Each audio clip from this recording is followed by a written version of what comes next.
sometimes spirituality can seem like this extracurricular thing. You need to go somewhere to do it, or even be someone to partake in it. Maybe you have to have a gift. Maybe you have to be special in some way. And it's not about that.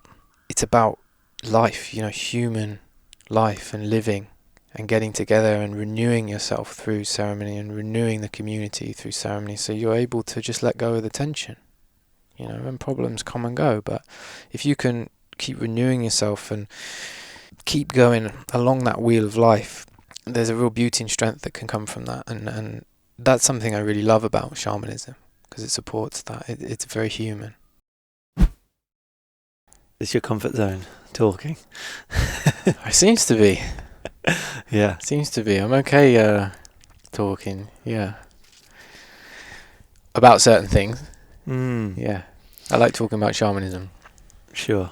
Yeah. I think I avoid people when they say I'm a shaman. It's been an actual pattern of my past. Maybe we can enter on this point. It's been a bit of a pattern for me for someone to, or me, hear the word shaman. Yeah. And then I avoid it. I avoid them. I avoid going into it, perhaps. Probably should. Maybe it's just, it's changing, it's shifting. Hence you on the podcast, that's not working out anymore. But the fact that I used to hear it and I was just like, oh God. Yeah. And there's a reason for that. Perhaps because the energy that I was receiving, or something that I was feeling when I'd hear this new person say something along the lines of shamanic or shaman. Yeah. I'd begun to see patterns between what that would represent for them and what was similar between them and other people I'd hear it from. And then it is shifting though, which is interesting. And maybe it's me where I'm at. Maybe, where I wasn't before, and some words would trigger parts of me, but they would judge others. Yeah. Maybe it's them, maybe it's me, maybe it's a bit of both. But now it's shifting and I perhaps have more time for it. Or I'm just surrounding myself with more people who I align with, and then when it comes up, I'm more okay with it. I think the West is the only place where people want to be shamans. If you go to a traditional culture, the last thing they want to be is a shaman. And they'll often do whatever it takes to not be, to not accept the call. There's a glamour around shamanism in the West, which there shouldn't be. I have the same reaction when someone tells me that they are a shaman. I'm conflicted with the term myself. So when you're at a barbecue and someone says, "What do you do?" I say I'm a holistic therapist. Is my that's my line. It's uncomfortable. I would, if it comes to it, I'm a shamanic practitioner. I utilize shamanic techniques. I'm not part of a lineage. I don't come from a culture that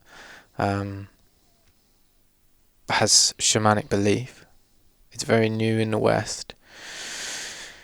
It's a very loaded term, and because of that, is it heavy for you to carry that? Yeah, I think so, but not in a sense of I feel burdened by it necessarily, but there's a frustration around what people think shamanism is, both outside the spiritual community and within the spiritual community. Outside the spiritual community, people still understand the word shaman. There's something in the cultural psyche around what it is, and there's connotations which aren't true, in my opinion, as well, in terms of who I am, and definitely in a traditional context, what actually a shaman is and represents. And then within the spiritual community, it's like this shamanism's just attached to so many different things that, it shouldn't be, in my opinion. Shamanism at its core is a possession-based spiritual practice. If there's no trance, if there's no possession, if the shaman isn't becoming possessed by a spirit, then it's not shamanism. And that's very rare in the West, that can happen, that someone can become possessed at will via a spirit that they work with. So there's that part of it.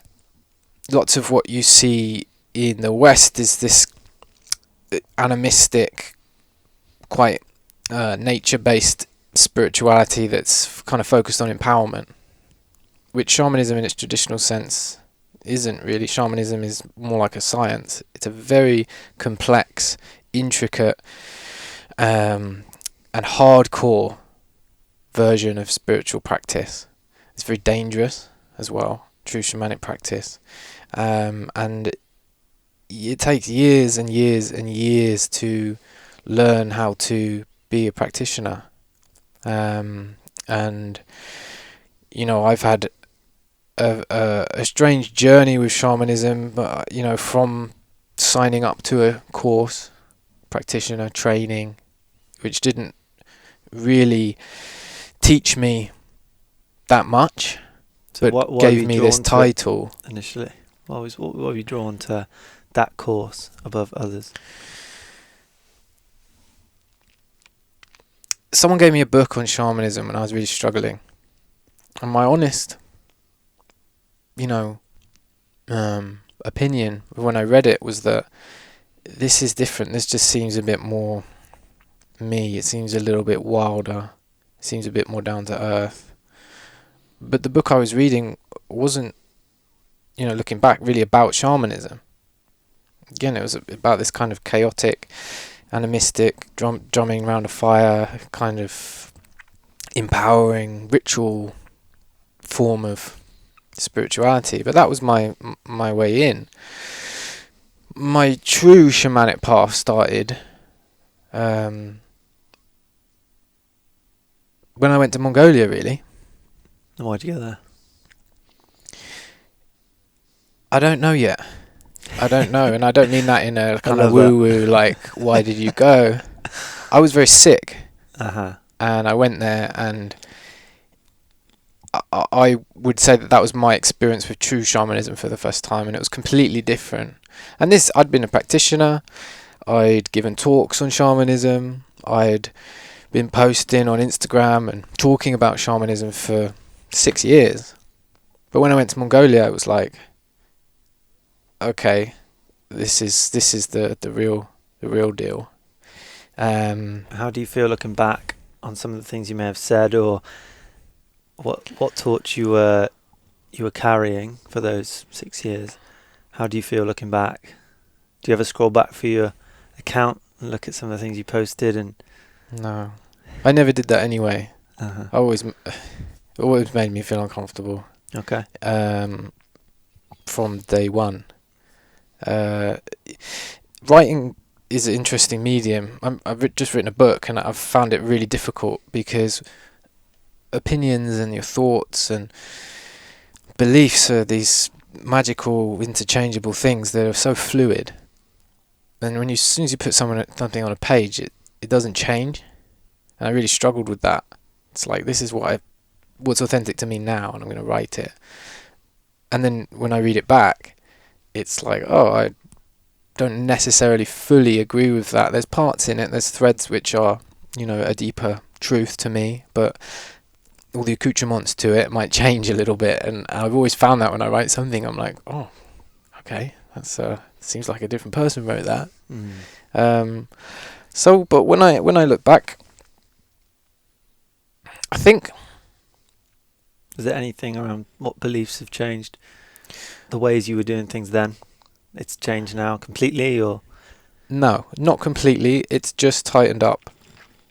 Mm-hmm. It's just tightened up. I think when you find new knowledge, I think it's important that you're able to apply that and to see where you were going wrong, to see where you were acting from a place that was misguided.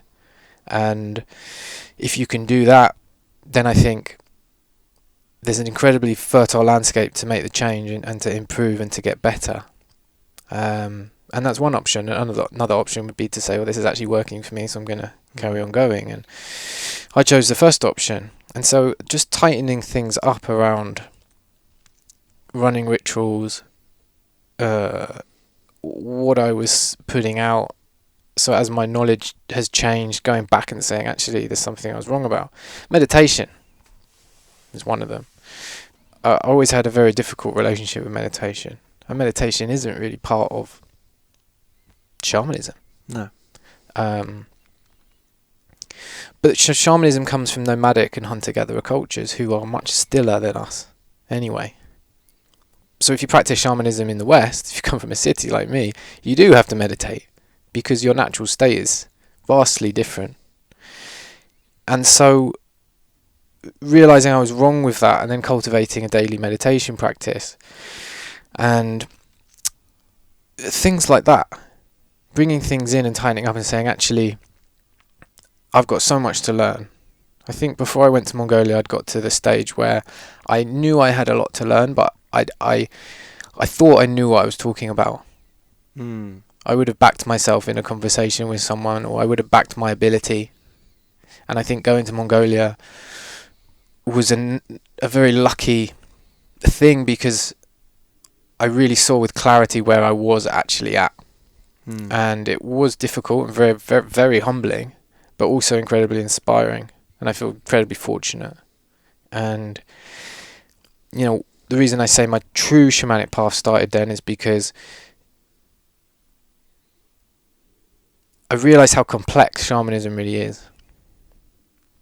You know, it's scientific in the way of setting rituals up, in the way of doing things, in the formulas, in the astrological aspect of it. And I was doing surface level shamanism. So you were guiding people through shamanic practice, let's say, teaching others different ways of living, different ways of seeing themselves in the world. What would you change going back, if those for early years? What would you have done differently?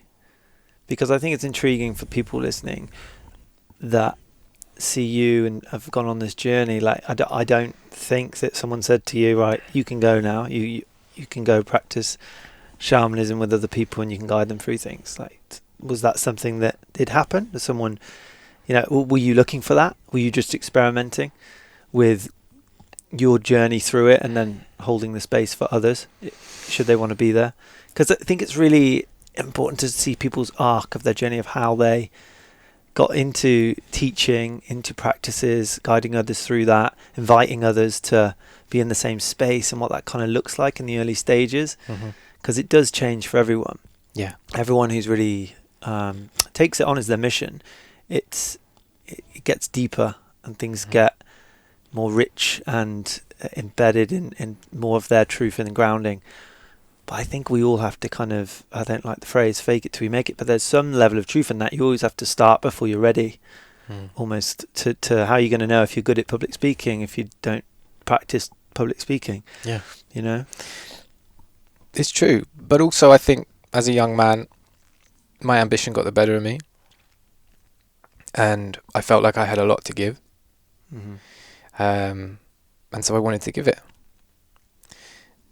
I wanted to, you know, at the end of my first practitioner training, which was 3 and a bit years, I started one-to-one healings, and they were going great, you know, really good. Like, I was blown away at the transformation that people were going through, and it didn't really pump up my own ego as much as understanding, wow, this practice is amazing. And coming from where I came from, I stumbled across shamanism. My family wasn't spiritual or religious. You know, I was agnostic, really. And so shamanism in the years prior to even sharing it with anyone transformed my life. And I suffered really terribly from acute anxiety and real chronic OCD that was completely debilitating. And I managed to put myself back together to the point where I could function in the world again. So I'd understood its power, and I think I just wanted to share that. And if I could go back, I would probably just... It's hard to say. I was very fortunate that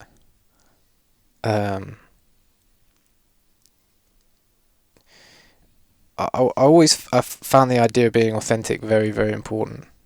And I think that protected me from doing things that would have got me in more trouble. You know, this idea of, okay, well, I'll do a 100-person event, or I'll do this, or I'll charge a huge amount of money, and all of this stuff. I had this natural protection of this. I wanted to be authentic. That was really important to me, and I didn't want to become like a pop star healer or just, you know, and I was always trying to learn and trying to get better.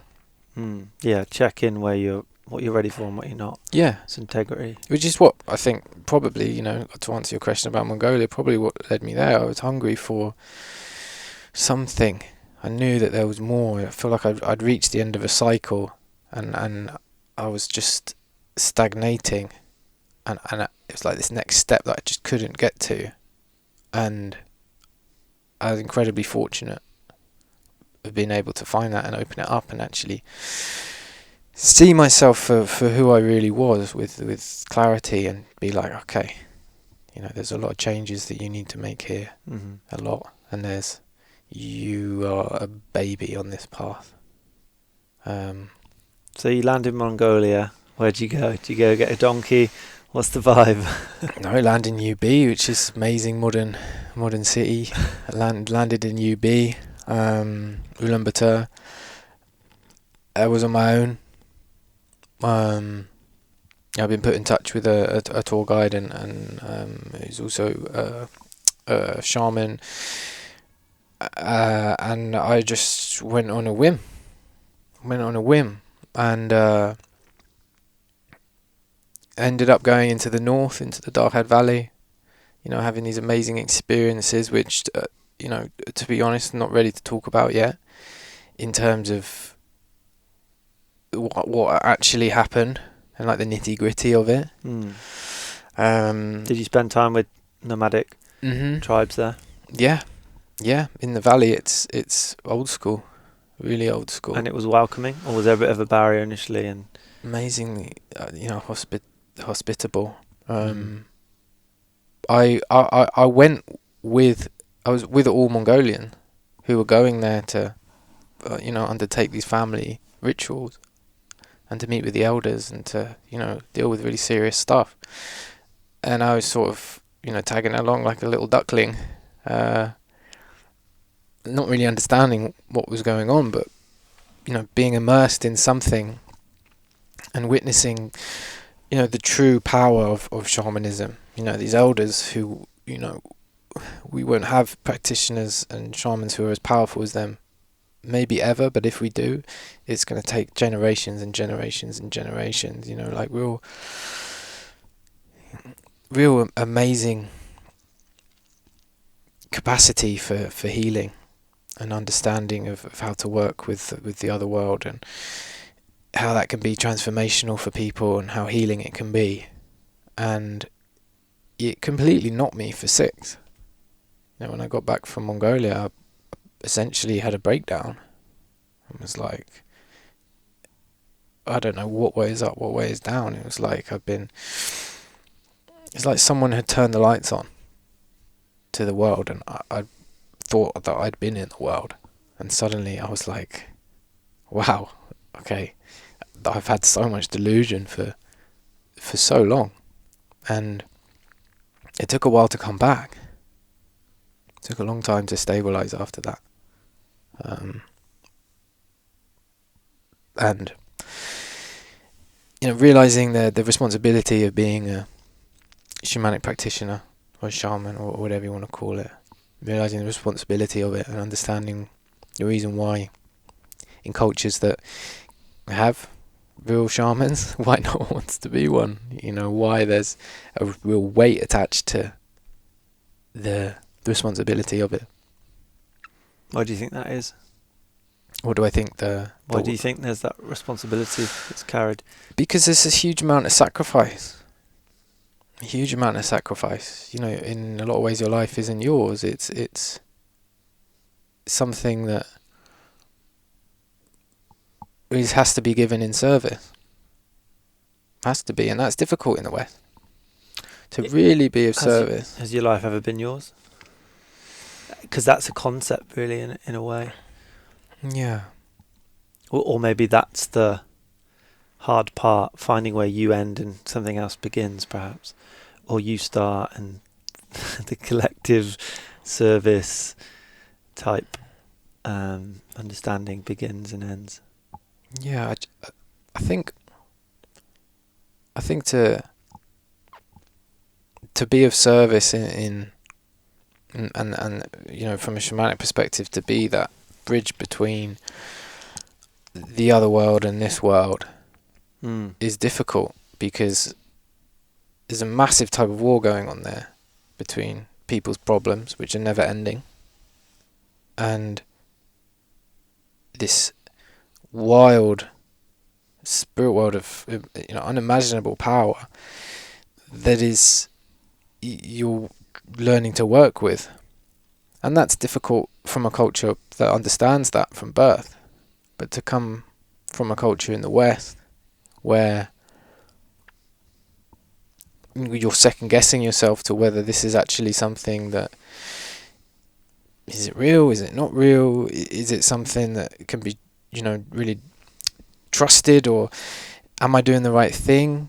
You've got the even pressure from parents and friends, and going to the pub and talking to people about what you do, and that always having to be shallow with a lot of people, and surface level, because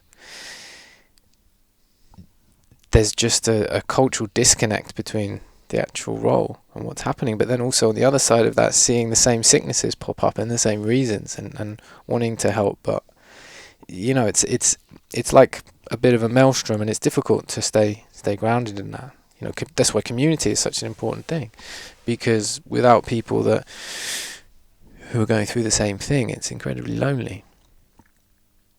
Even if people are supportive, a lot of the shamanic lessons as well are secret.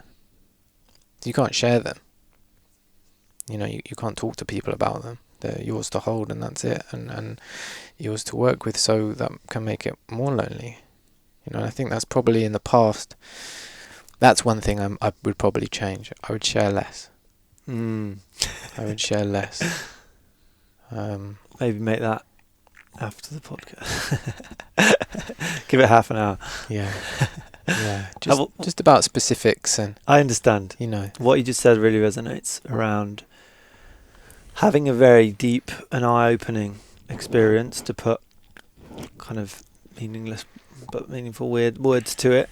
It's hard to define, or even define what that feeling encapsulates. Like in a summary, I can't do that. Like, we're trying to make sense of all this, and life. Really, we're talking directly to life. Your experience is mine through the, you know, limited language of English. It's challenging. Hope we can, you know, mash out something good. Yeah, it's challenging, but what you just said around that, for me, my experience around just traveling, like a different form of course of what you've experienced, but going off and seeing the world in a very different way, seeing what was possible, spending time with people who were all about saying yes to things, just constantly. How do we do something? Or just, you know, yes is the answer kind of thing. I was traveling for 2 years with those kinds of people, coming back to what I've been conditioned to, what's just normalized. You know, it's trying to hold conversations and trying to share what I'd been experiencing with no touch point, no relation, how I could do that with certain people. Completely isolating, very like hard to integrate or know how, no frameworks to kind of grasp around, like. And it's kind of similar in a way when you have a big, vast, deep experience, and you just see the world in a very different way. And talking about what is real and isn't real, like, we have been conditioned to view the world in a couple of ways maybe, and what's not, what's viewed less as even real. It's so deep in our conditioned belief in this individualized, very material way of living in the world. Doesn't leave room for much else. No. And I think that's why a lot of people come to, one of the reasons perhaps, a lot of people come to spirituality through trauma, because they're often left with less choice around whether they believe or not, and they'll give something a go because they're in so much pain. Well, that was my way in, suffering in my head so much, and my head was not a nice place to be, and thinking, okay, well, I've done the traditional psychotherapy thing and didn't work, not for me, not at that time. I've tried partying my symptoms away, I've tried to ignore them, and yet here I am, deeply unhappy in my early 20s. What's the worst that could happen? And that was my way in, and so believing for me was a little bit easier, perhaps. I had less reason not to. It was making me feel better, nothing else had. And so, yeah, and I think for a lot of people, when, there's that phrase, there's no such thing as an atheist in a foxhole. From the war, when people were being shot at, and they're atheists, but suddenly they start praying because there's no way out, and that, when people suffer, it can often be the case, and it's a sad thing that we lost our animistic worldview. That, at the very least, this idea that everything is alive on a spiritual level, whether it has its own soul or spirit. Mm-hmm. Or whether it's empowered by someone else with a soul or spirit. So even inanimate things, your house, this van, this would have a life force to it, yours, because you own it. When I talk to people about animism, which is where shamanism comes from, animism is the oldest spiritual worldview that we know of. People are like, oh yeah, no, I get that, I understand that. And even people don't. You say, well, have you ever been somewhere where you like being there? They think, yeah. I'm like, well, that's animism. Have you ever been somewhere where you really don't like being there? And it gives you the heebie-jeebies, and your hair and your skin stands up, and they're like, yeah. I'm like, well, that's animism. And so people understand that. And I think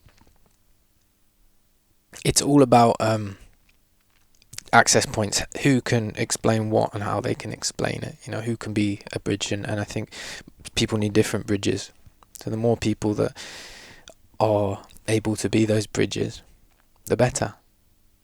And I think that's my passion, really. It's not to be the most powerful practitioner, or I'm take my shamanic practice very seriously, but my passion is to be a bridge for people who may not think that spirituality or shamanism applies to them. There's on my path, my friends would say, oh yeah, I can see how you've changed, but I could never go to a ceremony, I could never do that. I don't want to hang out with hippies, or I don't want to do this, I don't want to do that. And I was thinking, God, there's so much stigma around this. So much stigma. And so much taboo. Which holds people back. And there doesn't need to be. Do you think it's stigma, or do you think it's just really hard for people to sit in a circle and speak their truth? I think it depends who they're sitting with. I think it depends on the setting. How are they going to know if they never do it? Well, from my experience running men's groups, I think certain people feel safe in other, in certain environments. And also it takes substances to open people up sometimes. Now I've been at after parties where the sharing was much deeper, much more authentic than some of the men's groups I've been at, and it really depends. It really depends on the space, the setting, how people are feeling, who they're with as well. So I don't know. I think healing can be available everywhere. It's just finding those keys and people's way in.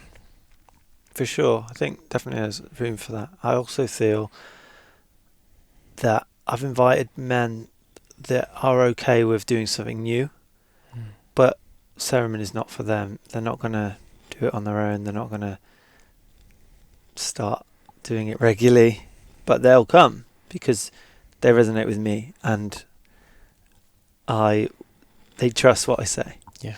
So yeah, there's both things there as well. They also, ceremony's not for them, but they'll come and do this inner work and do this, getting out of their comfort zone just to see what comes up. The people that don't do that are avoiding, and mostly it's not because it's not resonating with them, but it's like they're just living in a world of avoidance, distraction.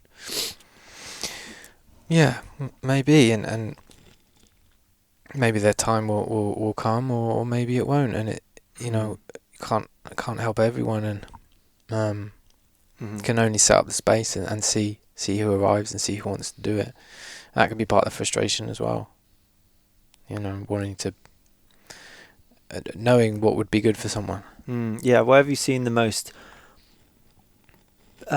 what's worked the most with people that ceremony or like shamanism or spirituality isn't for them? Like, what's been the most effective reframing of something that's worked quite well with people? Making it as practical as possible and getting them involved in the nuts and bolts of the ceremony. On our retreats, we joke like retreat is the wrong word because it's not relaxing. It's not like a bougie retreat. No flowers in your food. No, unless one falls in from, you know, when you're eating it in the woods. But we get people involved. We give people jobs depending on their personalities. Chopping wood, washing the rocks for the sauna, building the sauna, digging holes, sweeping, washing up. And I always have in the back of my mind at the end, and the big sharing people are gonna, you know, they're gonna say, you know, I paid money to be here and you've got me working, like what's the deal with that? But no one ever has, and actually I did that once. Really?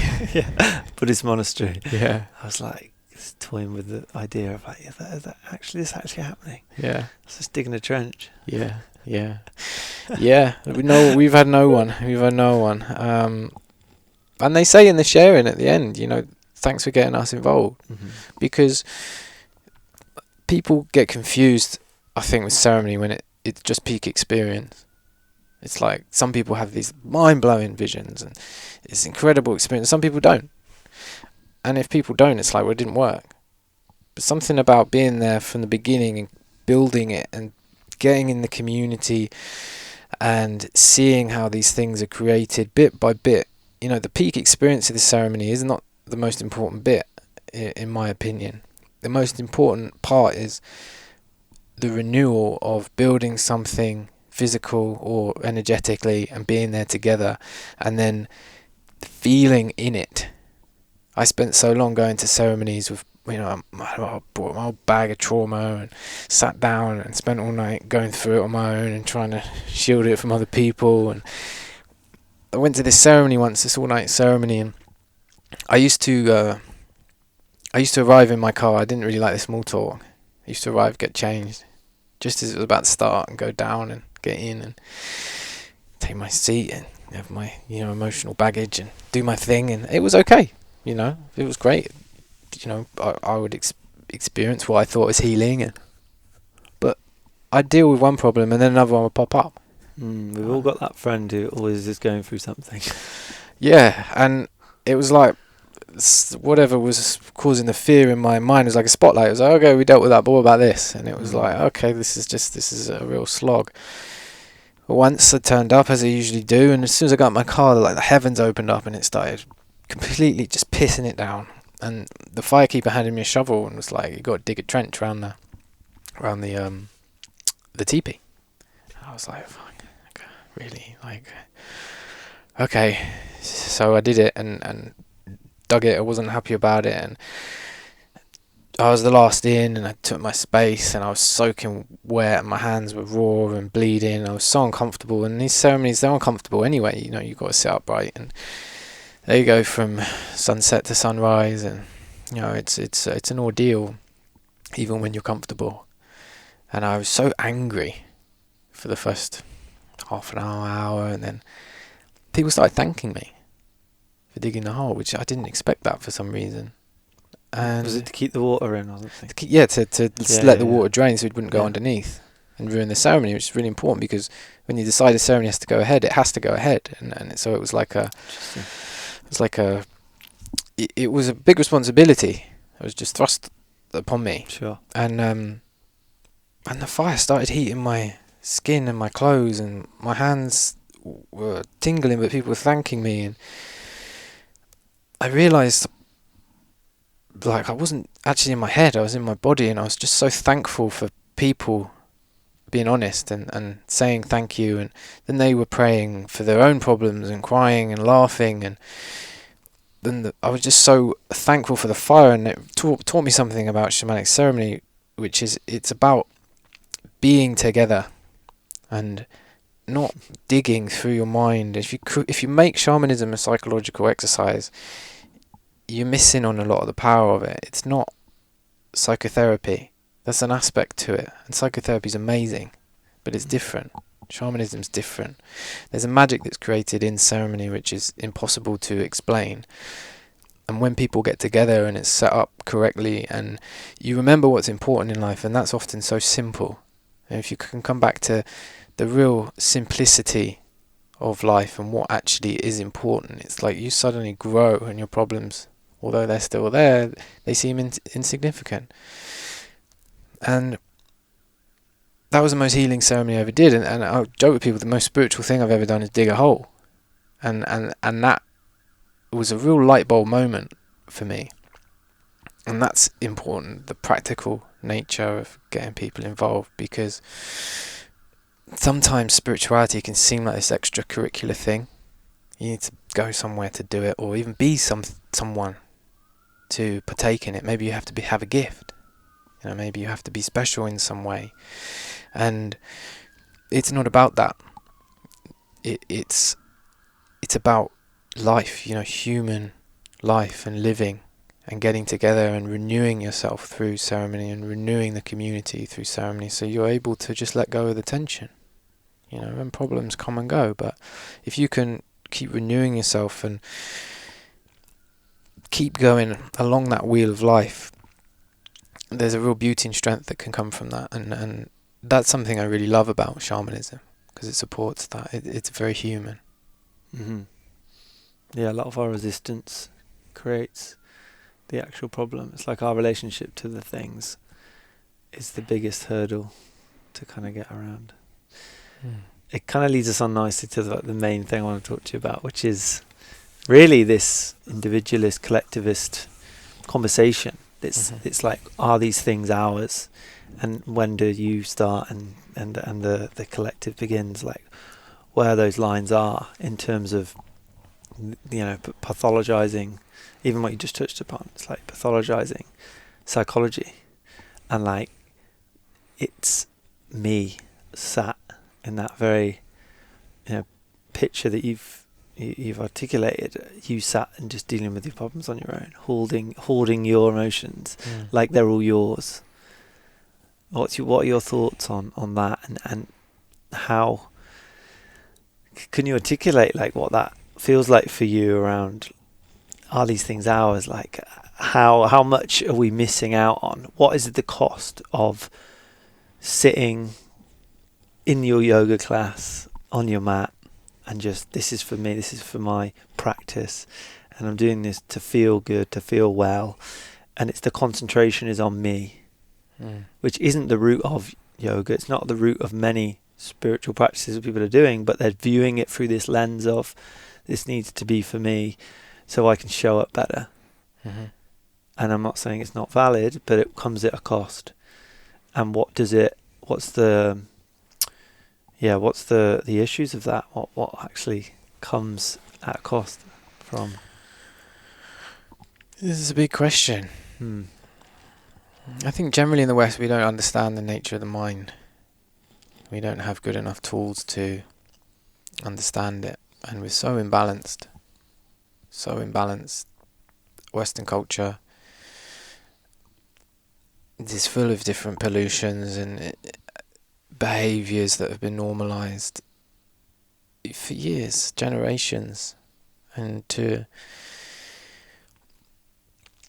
we're so individualistic, like you touched upon, that often those imbalances manifest in incredibly personal ways. And when we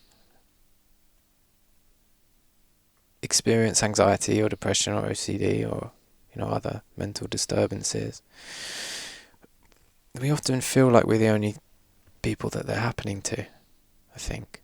Even though we understand other people are anxious, it's like, well, they're not anxious like me, and they're not anxious about this. And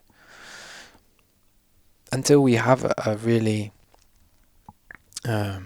altered perspective of what mental health disturbances or issues are, I think that will be the case. And there's more than just coming into community and sharing. It's the whole belief around why people have mental imbalances, why people are unbalanced, and why people can't experience their peace. And we have a long way to go, and I think that's why it's so important, in my opinion, to have a traditional spiritual practice, to be connected to a lineage in some way, or to tread a path that has been tried and tested for hundreds or thousands of years, because that's the technology that we need to instill in the West. People have lost a lot of faith in ancient, say, religions or practices that have come hand in hand with, and I've done this. When I look back at the way people were living, we look at it as primitive, we look at history through the eyes of religion, and that people were living delusional lives because of the issues and the disturbances that come from religion and doctrines and, atrocities that have been, played out in the names of religion. We've thrown it all out. Mm-hmm. But you're right, it's interesting you say that, because now you mention it, I'm like thinking of all the people that are doing those things, connecting to lineages. I think there's just a consistency with a lineage, and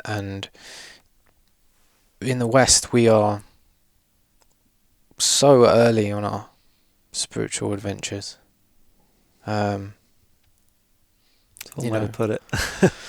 People talk about the Druids and the Celts, and the Druids of today are not connected in any way to the Druids of the past. It's a recreation. The same with the Celts, and they're doing amazing stuff, and it's very interesting. But I think if you really, take stock of where we're at spiritually, we can either, in my opinion, we have two choices. We can figure stuff out by ourselves, which might take hundreds or thousands of years, and that will come with a lot of casualties, because spirituality can be dangerous, especially when people start bringing in spirits and working with spirits. We just don't have the knowledge around what we're working with, what happens, the symptoms of destroying habitat, and all of the energetic connotations of being imbalanced. And we also have a real hunger to work with spirit. Talking about the Western shamanic community, it's like a real badge of honor to work with spirits and to bring in big energies. And it's like, well, there's a lot of caution that needs to be taken around that. And lineages have this knowledge. And so what we can also do, which I think is, in my opinion, a better thing, is to be very humble and try to form a connection with these lineages and take it step by step, and trust that the knowledge that is imparted on us from them is the correct knowledge, and try to instill that in our lives and see, for yourself. My life has changed drastically since I had a traditional teacher. Drastically, in every way. My own inner peace, the peace of my family. I joked the other day, my cat is nicer to us. My stability, financial stability, everything. The way I breathe, the way that I walk, everything has changed, because there's a loose way of practicing spirituality, and then there's a very committed and stricter way, which is often, when you dedicate yourself to a lineage, it's a real sacrifice that you have to make. But I think it's important, and we need to sow these seeds in the West, and hopefully in 6, 7, 8 generations they'll start to blossom, and we'll have our own lineages, which have been inspired by these ones. And perhaps that was what happened. Do you think that's possible? Back in the day. Yeah, I do. I think it's possible. I definitely do. I think that's the only way that it will happen. How's this going to play soon. into the technology that's going to exist in 8 generations? Which is well, this is it. We're sort of in a race against time. You know, I write in my book. There's different types of technology. There's scientific technology, and then there's spiritual technology. And unless we develop our spiritual technology, our scientific technology is going to consume us. Mm-hmm. And we have to develop our spiritual conscientiousness. Look at things like AI.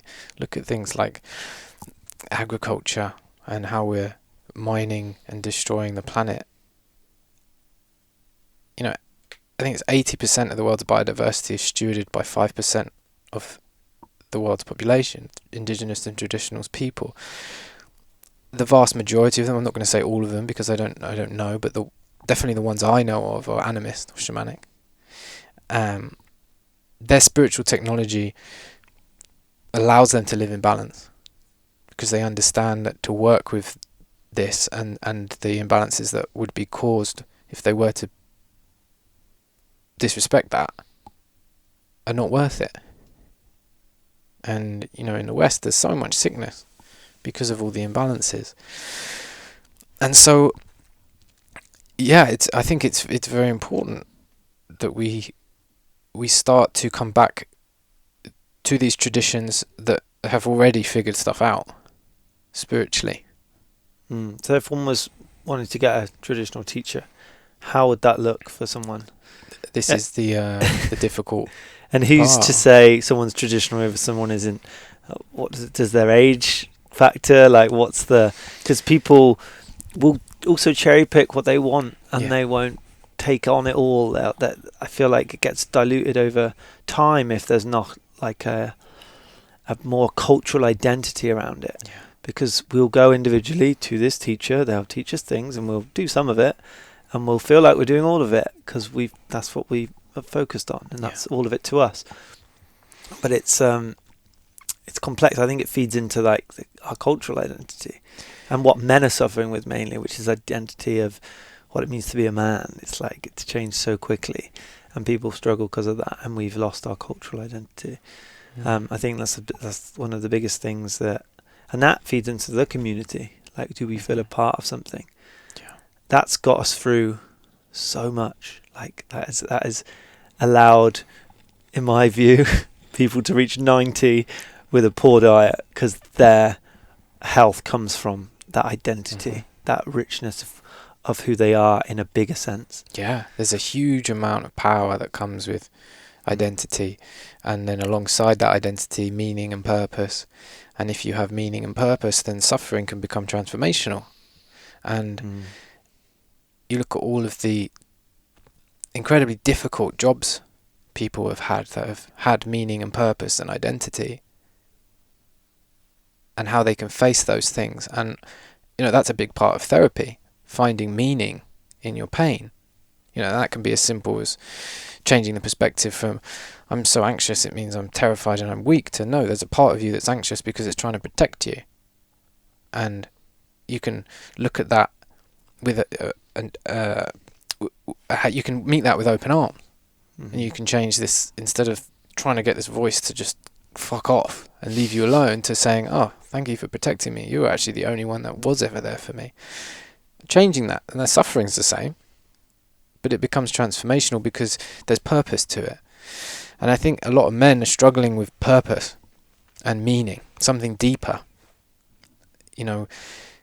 And I think the way that spirituality comes into that is spirituality can give you a guideline as to a higher purpose. There's meaning to life, to the simple things. And I think a lot of people in the West have lost that. Meaning has become something that, unless you're doing something incredibly special, you know, unless you're incredibly rich or incredibly famous, then somehow you're a failure. If you don't have like a huge amount of attention from social media, then no one cares about you. Everything's about these like peak experiences. We're really addicted to that in the West, which obviously crosses over to spirituality as well, which is, you know, something else we can talk about. But just like going back to that story of like the most spiritual thing I ever did was dig a hole. Something incredibly simple. Incredibly simple. But it had so much meaning and purpose, and so it became transformational. And so there's an equation there that we need to start bringing in to the West of, you know, if you can have something that brings you meaning, it doesn't matter actually what you do. It doesn't matter what your job is. There's something sacred about providing for your family. Being there for your friends. Being a good son or brother or father. You know, if we're talking about men. If you're really connected to the richness of life, that's more than enough. More than enough. But there's an absence of that in our culture, I think, which it causes people to always want more. You know, desire is rampant in our culture. Capitalism, it runs on this desire. It's like you always want more, you want more, you want more. Nothing's ever enough, and you'll never find your peace if there's too much desire.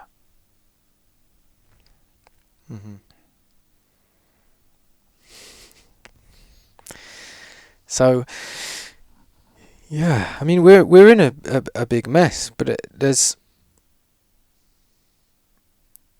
I'm kind of excited about that. There's so much that can happen. I'd rather be in a mess where we haven't tried all of the stuff that would work, rather than be in a mess and we've already tried all the stuff that could potentially get us out of it. You know, the West is very good at doing things quick when it needs to. Yeah, you know, absolutely. So I think, and you know, spirituality is so popular now. So popular. The Guardian published an article earlier this year. Shamanism is the fastest growing religion in the UK. It's amazing. I mean, shamanism is not really religion, but people are becoming really interested in this form of worship for whatever reason. And I think that's an amazing thing. I think the important thing then is about education. You know, what shamanism is, what shamanism isn't. Not that the things that shamanism isn't are any better or worse, but just to make those distinctions so people can practice in a safer way as possible. Yeah, you said earlier shamanism is dangerous. What do you mean by that? Yeah, well, shamanism is about possession. I mean, that word has, you know, different connotations, doesn't it, from all the horror films, but shamanism is about, there's two things that make a culture shamanic.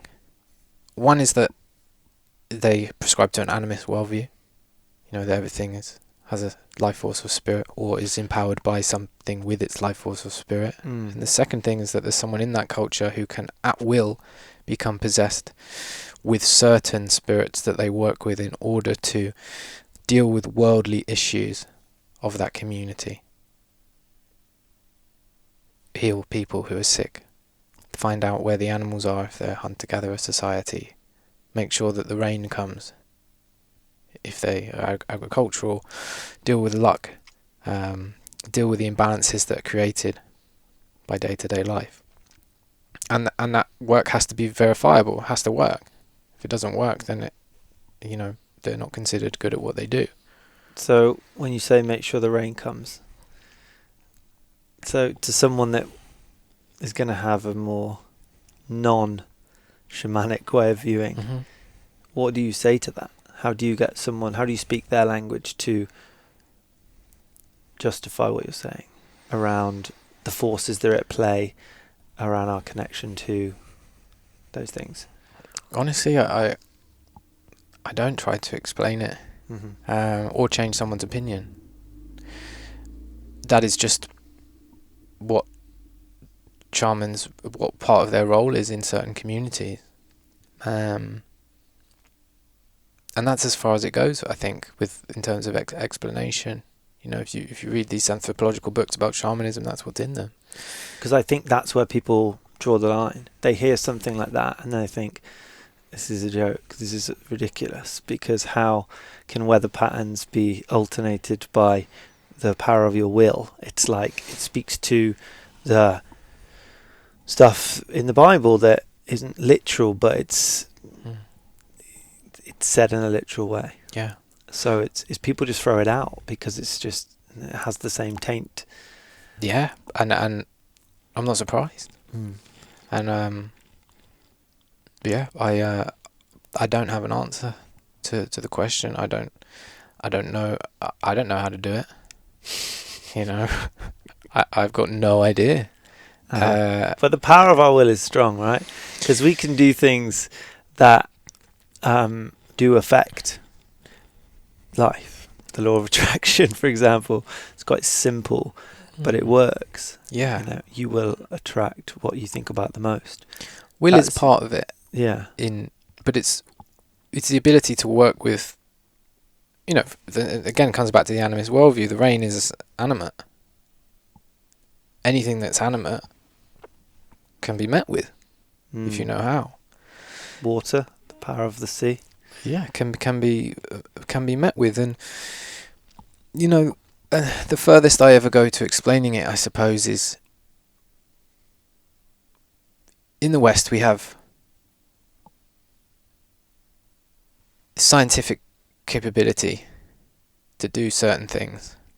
That if you met someone who's been living in the forest for the last few thousand years, you met a culture and you showed them what we had, or if you told them about what we had, maybe they wouldn't believe you. And so if you switch that round and you think, well, they've been there developing themselves spiritually for the last few thousand years, and we haven't, maybe the things they tell us we wouldn't believe until we see it either. You know, where will probably does come into it is humans are amazing. What they set their minds to, and what they dedicate themselves to. So who knows?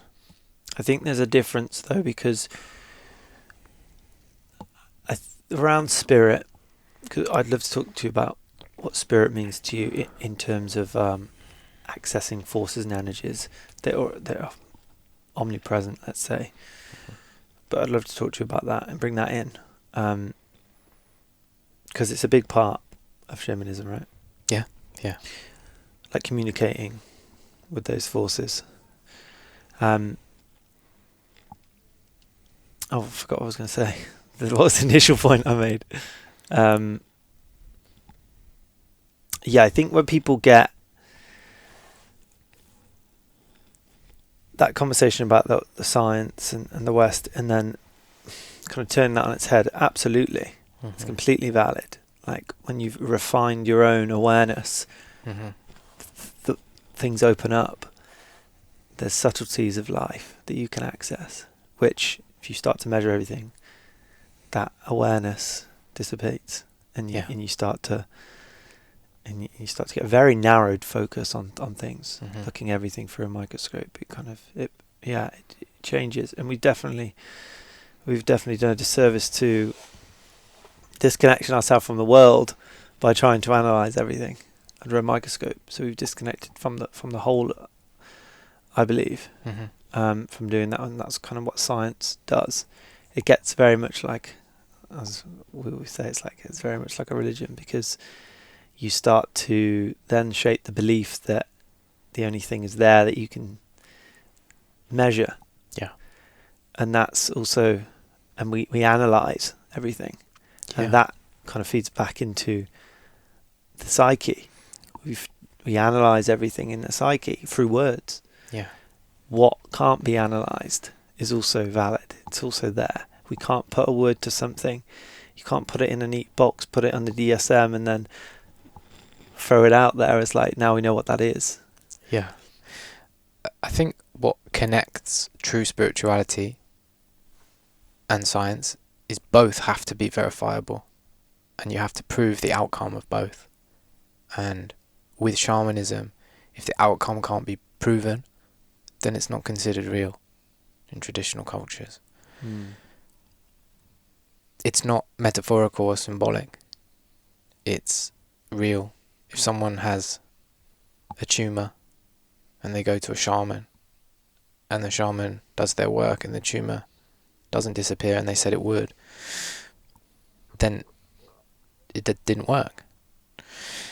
If they don't say, actually the animals are over that hill, repeatedly and they get it right every time, then it's not considered verifiable, or it doesn't work. It has to have real world application.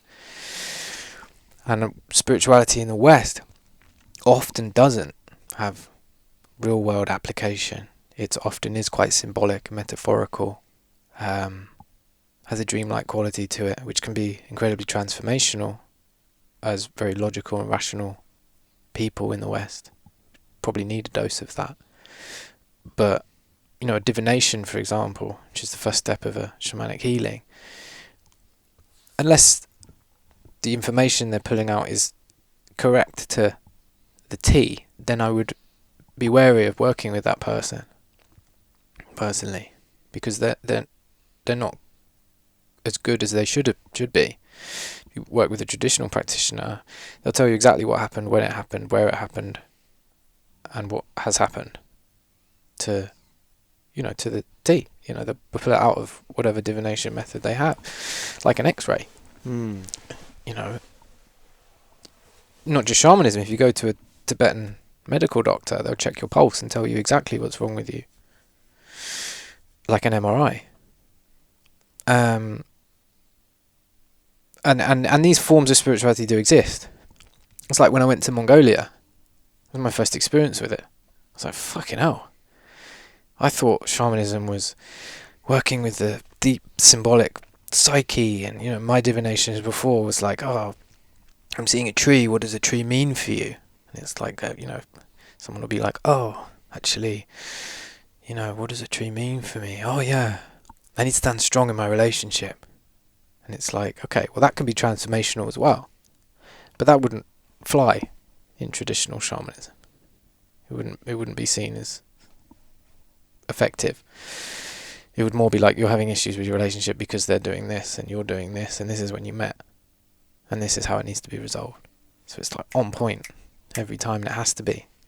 And when that happens, people find it easier to believe, because it's like, well, there's no way they could have known that. So okay. And again, it comes down to awareness and education and experience that people have, their personal experience with spirituality. Because people don't often buy it takes a certain kind of person to be into that symbolic, metaphorical, mythological way of working with themselves. Do you think that's what perpetuates the not taking spirituality seriously? Yeah. Because people take that synchronicity language and manifestation and it's not based on anything concrete. Yeah. It's simplistic.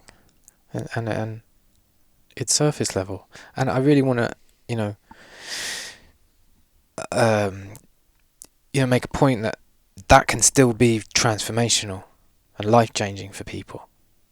But for a lot of people, it's not enough. They're not going to buy it. I love that stuff. I also love Lord of the Rings and fantasy and that escapism. So my first experience of shamanism, of journeying and working with my psyche and spirit guides and animals, I lapped that up because I was like, yeah, this is amazing, and my life changed. But it's much more like a science, traditionally. Okay. They're not into that projection of the mind and the symbolic and finding the meaning in things. It's either is or it's not. Love it. I've never met someone that's told me to a point something that they've just intuitively. Exactly. Yeah. And so we got a lot of work to do, because that's the level it has to be at. That's if people want people to take spirituality serious, not just the people that are just into it, then it needs to get to that point. And we as practitioners or people who are involved need to make the sacrifices to get to that point, to refine their abilities to that point. What do you think is going to be the consequence of plant medicine finding its way into the Western medical world? This is a controversial opinion on plant medicine anyway, but I don't think it's a good thing for the West in general in a lot of cases.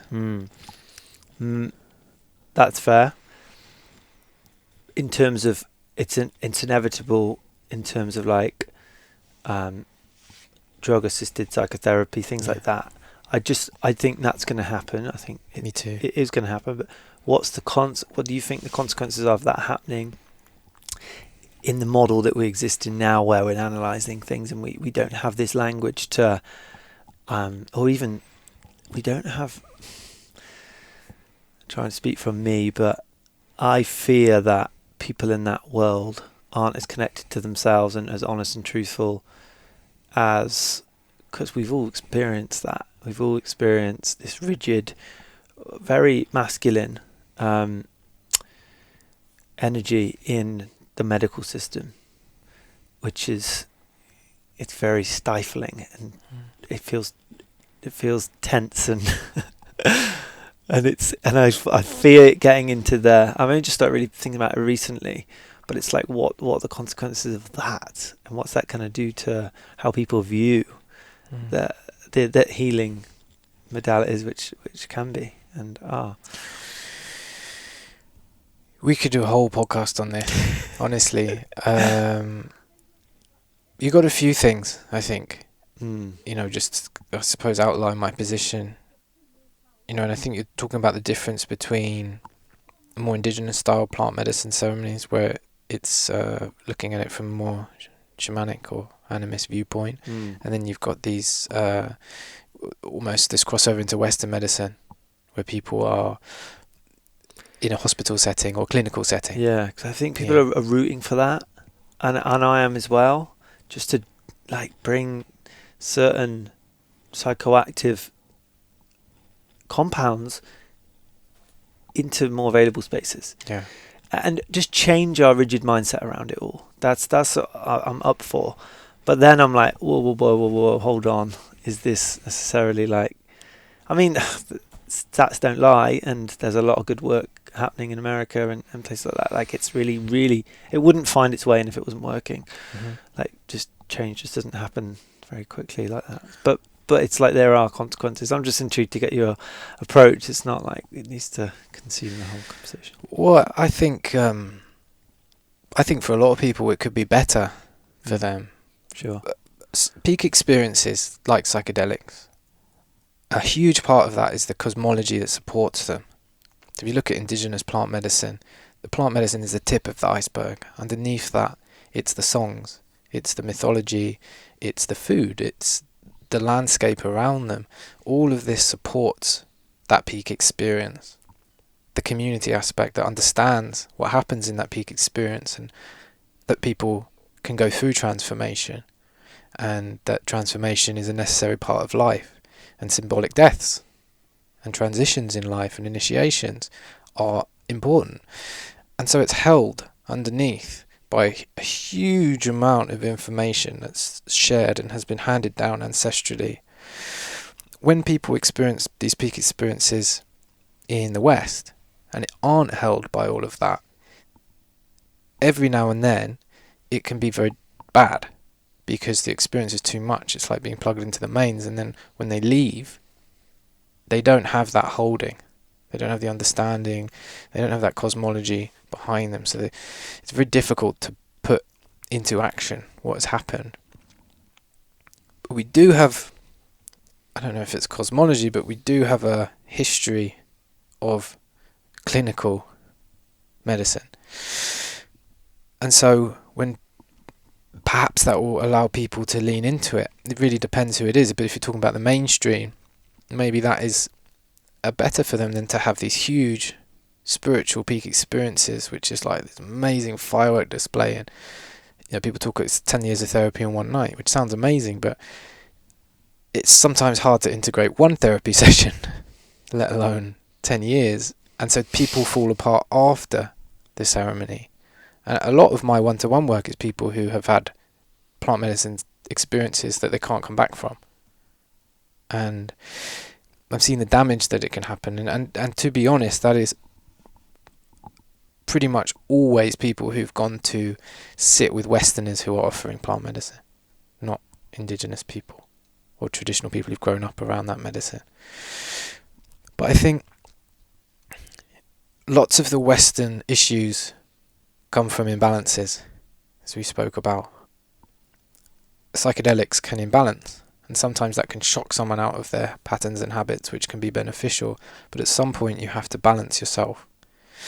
And in my opinion, having used psychedelics a lot in a sacred sense, and also not so much a sacred sense, I don't think they ever balanced me personally. So from my personal experience, I experienced a lot of amazing things, but I always had to step away from them to put into practice what I learned. And as these things get more popular, I worry that there's going to be more imbalances long term created. And I don't know if that is a positive thing.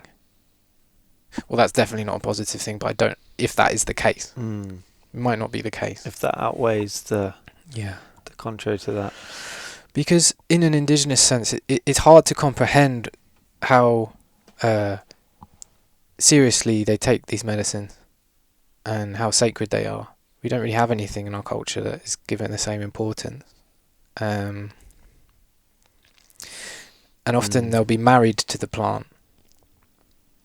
So it's like, alright, they might do a lot of ayahuasca or might do a lot of peyote, but they won't touch anything else. And in the West, people hop from ceremony to ceremony. They'll do a bit of Kambo here, they'll do a bit of ayahuasca, then they'll do a bit of Wachuma, and then a bit peyote, and then they'll do some mushrooms during the week. And there's a lot going on. Who are these people? There's a lot of ceremony hopping because it's popular. And I don't know anyone who's doing that. Really? I've heard stories, but yeah, I had a call with a guy actually who had done 2 years of quite a lot of ceremonies of ayahuasca, and it was a call to come on one of my men's weekends, and I was like, okay, so what have you learnt? And he couldn't tell me much, and I was like, who is holding these ceremonies for you? That was my main question. I was like, because that's like, I want to have a chat with them. Who's allowing you to come back? Well, it's difficult. I think psychedelics would be good for some people and bad for others. And I don't think people necessarily know, and I don't know who those people are, who it will be good for and who it won't be. So there's a bit of, it's all like Russian roulette. That can happen. For some people it may be really good, and some people it may not be good, and they may not be able to come back. I think as people have tendencies towards things, and people are very early on in their maybe reading certain books. How many years have you spent time with yourself and sat with emotions and what's that? I think language is a big part of that scaffolding, and people having the language to be able to communicate what they've gone through. Like the vernacular they might use, and the close friends that they can, how many people do they know that they could fully just be themselves around? If it's not many, then this is going to be quite hard to transition out of. Is there anyone in the online space that you are really inspired by, like doing really good work? In terms not in terms of ceremonies or just in general. I'm just intrigued if you to speak to anyone that you think is really. It's a good question. I think it's important. Really good question. I love Breathe with James. You know him? No. He's amazing. He's got an amazing way about him. Charlie Morley. You heard of him? I have heard of him, yeah. He's great. God, off the top of my head. Or I don't know. Any books that you'd recommend? I'm into a lot of more anthropological. I can never say that. Anthropological accounts of shamanism. There's a great book called Beauty of the Primitive, which is a really good book, which outlines a lot of shamanic practice, and then kind of cross sections it with the modern West, and the more New Age versions of shamanism. I love Gabor Mate. You know, I'm sure you'd get that answer from a lot of people if you ask them the same question in this space. I think he offers so much hope for the West. Yeah. Amazingly gentle elder. I'd love to spend time with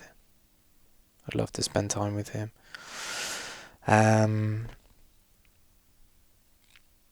Saggioli, the father of psychosynthesis, is a remarkable man. I'm doing a psychosynthesis psychotherapy training at the moment, and yeah, he's amazing. Around the same time as Freud and Jung, and had developed his own school of psychology called psychosynthesis. Yeah, off the top of my head, I think that's it. I'm very inspired by my teacher. She's not on social media though. But I feel like I'm going back to school with shamanism, which is amazing. Really very humbling and daunting feeling, because I don't think it took me about 50 years to be trained to the level of, kind of, you know what you're doing. And it's amazing to take on that commitment. Really amazing. Do you think we take all this stuff too seriously in the West also? Because that's one thing I've heard a few times. When you spend time with indigenous, traditional cultures, they don't take it as seriously as people do. When you sit with your cup and you're... there was something I was listening to the other day. There was just like, after the ceremony, they were just... they were laughing throughout, chatting away, and like very just tongue-in-cheek and making fun, and we were very silent. Well, not silent, but we're very... stoic. Yes. I think we take the wrong things seriously. Okay. I think you hang out with indigenous people, they're laughing and joking a lot, but they're hard as nails. They're present. What people I've hung out with. Virtuous. Yeah. They understand their role in the community. The responsibility on their shoulders is huge. They take that seriously, but they're playful when it comes to spirituality. Maybe we're the opposite. We take spirituality seriously, but we don't take things outside of that serious enough. And if we gave more attention to that, cultivated more discipline, more consistency in our lives, day-to-day lives, if we sorted out our day-to-day, then we could be more playful in spirituality. So yeah, I think perhaps we're serious in the wrong place, or we think maybe if we're serious with our spirituality, then everything else will work itself out. That's a big one. Whereas actually, they're two separate things, and we can bring them as close together as we want, and that's a really good thing. But it's that, Jocko Willing, he has that quote, doesn't he? Discipline equals freedom. That's what it reminds me of. Get your life in order. That was a big lesson for me when I went to Mongolia. Get your life in order. Every part of it. From making sure you get your taxes in on time, to getting up early, to exercising, keeping your clothes clean. Jordan Peterson. Clean your room, that's his thing, right? It's so true though, yeah. Really is, it really is. We've got all these elders around, in the West, all these people, but they have elements of what an elder perhaps could have. I think Jordan Peterson, God, he's wise, isn't he? He's amazing, inspirational, but he doesn't have what Gabor Mate has. If you could squish them together somehow, you know, and it's because we'll get there. we've become very specialist, haven't we? Yeah, everyone's great massively. in their own niche, or That's and a it's really like good point. the integration of it all almost, and not, it doesn't need some. We are generalists at heart. I've always found that to be true of humans. Like when we start to specialize, other things slip away, and they have to be great at one thing. You have to focus and go all in on it. Mastery is a part of that, but it's also not. Yeah. Yeah, man, it's been so fun. Yeah. I could keep going with these little nugget questions, and yeah, Thanks been for amazing, having man. me. It's been amazing. I've enjoyed it. Appreciate your seriousness. How do you find the playfulness then? What is your day to day? How is your day to day, like playing? Is that a part of it? And do you? I try to be. Good question. I'm not that playful when it comes to spirituality anymore. Anymore? Well, it used to be. That was the thing, you know. We go right back to the beginning of the conversation. What's changed? Tighten things up. I'm not as loose with the way that things are. You know, when we used to run fire ceremonies, for example, people would be like, "Oh, could I use this as an offering? Can I use this? Could I be able to? Could I put this on the fire? Is, you know, is this a family heirloom? Is this something that, you know, this is important to me?" And you know, before I was like, yeah, you know, but now the answer would be no, unless it's certain things, you know, just really tightening up, and in turn there's cultivates a different kind of space. It can be more focused, and so yeah, I'm less playful now when it comes to it, but ultimately that's a good thing. Like I said, there's the dangers in shamanism which can be mitigated, you know.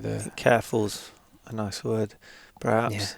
It sounds like you're being a bit more careful with the intention, and that's it. It's like, you know, yeah. I suppose an analogy would be, you can eat junk food, you can, you know, eat good food, but if you want to be the best that you can be, you should be strict what you put in your body. And it's the same with ceremony, especially when you're feeding the spirits, feeding the fire. It's like, okay, let's give them what they want rather than what we want to give them. And tightening ceremony up, ritual healings, things like that, which has been a good thing. But I'm generally, you know, very playful in my life, with my wife, with my cat. I don't really take that much. I try not to take things too seriously. I'm trying very hard to heed the lessons that I've been given over the last year to tighten my life up and, you know, take things more seriously, but keep a playful edge as well. I try to. So yeah, I can't remember what the question was now. It's all good, man. Yeah. We'll play with it. Thanks, man. I appreciate you. I appreciate you showing up to speak to this stuff. It's what I consider reconnecting people to the sacredness of life, which it is, and it's there. It's in every moment, and we've, from what I can see, we've lost touch with that, and it's super important. I love when I meet people like you that are redirecting us to the moment. Let's say. Yeah, thank you for having me. Yeah, it's been good, man. Do you want to point people to maybe your book or where to find you online, how to reach out? Sure. So my book's coming out in January. It's called Let Healing Happen. It's out on, with Penguin. There's pre-sales available now. If you search Let Healing Happen and Eddy Elsey, Eddy with 2 D's and a Y.